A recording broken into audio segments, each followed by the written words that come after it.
அஸ்ஸலாமு அலைக்கும் வரஹ்மத்துல்லாஹி வபரகாத்துஹு. உங்களில் ஒருவர் தாம் தொழுத இடத்தில் உலுவுடன் இருக்கும் பொழுதெல்லாம் அவருக்காக மலக்குகள் பிரார்த்தனை செய்கின்றனர்.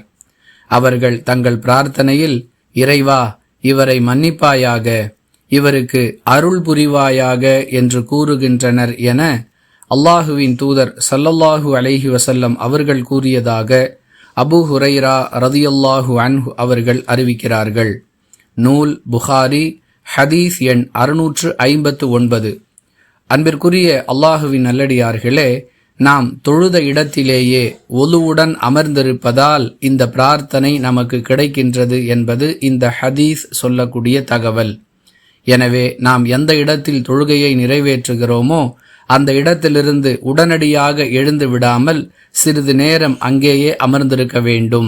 அந்த நேரத்தில் தொழுகைக்கு பிறகு ஓத வேண்டிய திக்ருகள், துஆக்கள் இவற்றையெல்லாம் ஓதி அந்த நேரத்தை நாம் அதே இடத்திலேயே கழிப்பதன் மூலமாக மலக்குகளுடைய இந்த பிரார்த்தனையை பெற்றுக்கொள்ளலாம்.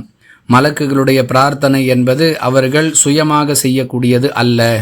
பிரார்த்தனை செய்வதற்கான ஏற்பாட்டை அல்லாஹுவே செய்து கொடுத்து அதன் மூலம் நம்மை பயனடைய செய்கிறான் என்பதையும் நாம் விளங்க வேண்டும்.